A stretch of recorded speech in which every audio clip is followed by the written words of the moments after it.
Bonjour, nous allons vous présenter le muscle psoas iliaque ou iliopsoas. C'est un muscle fléchisseur de la hanche. L'articulation coxo-fémorale est la plus proximale du membre inférieur. L'articulation coxo-fémorale est de type énarthrose et a 3 degrés de liberté. Dans le plan sagittal, flexion-extension. Dans le plan frontal, abduction-adduction. Dans le plan transversal, rotation latérale et rotation médiale. La flexion consiste à porter la face antérieure de la cuisse vers le tronc, autour d'un axe transversal, passant par le centre de la tête fémorale, tout ça dans un plan sagittal. L'amplitude de la flexion est d'environ 110 à 120 degrés. Alors on distingue le muscle psoas et iliaque par rapport à leur insertion proximale.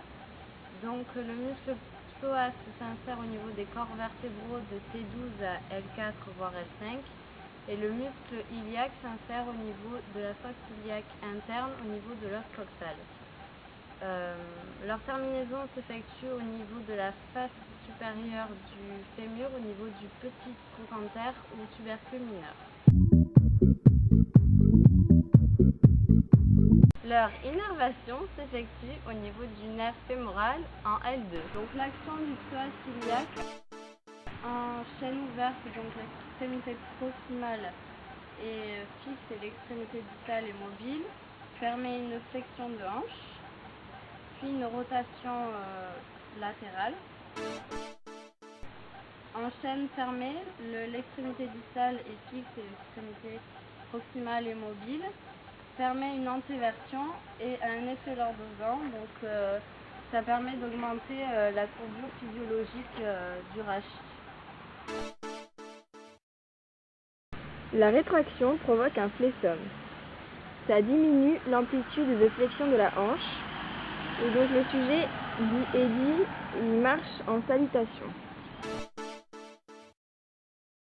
Psoas iliaque, le coucher assis est difficile. Donc quand les jambes sont plaquées contre la table, le dos se soulève, on a un effet hyperlordosant. Quand le dos est plaqué sur la table, la jambe contralatérale va se soulever. Le déficit est une altération de fonction.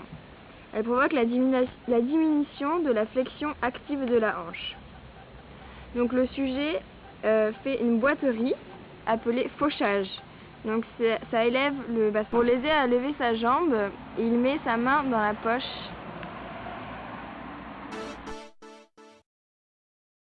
Le sujet monte l'escalier, le pied sain devant.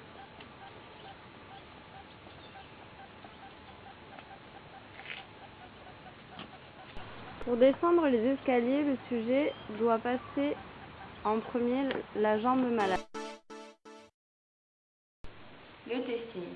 La cotation 0 et 1. Le patient est en décubitus dorsal avec un coussin sous la tête pour un confort optimal. La palpation est presque impossible. Pour la cotation 2, nous allons imaginer un défaut d'amplitude de la jambe droite. Le patient est en décubitus homolatéral. Le praticien pose sa main crâniale sur la face latérale de l'os coxal et sa main caudale réalise une prise en berceau. Le patient doit réaliser une flexion avec l'accompagnement du praticien afin d'enlever la composante pesanteur.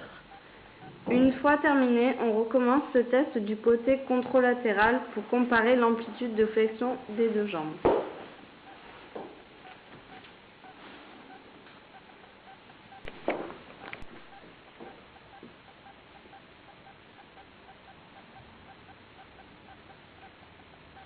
Pour la cotation 3, le testing se réalise soit debout, soit assis. Quand le sujet est assis, il a les mains accrochées à la table. Le patient réalise alors une flexion de hanche. On compare l'amplitude des deux jambes. Pour la cotation 4 et 5, le testing est le même que pour la cotation 3, avec une résistance modérée pour la cotation 4 et une résistance maximale pour la cotation 5, que l'on appliquera sur le tiers inférieur de la face antérieure du fémur. Il existe des compensations par écolation.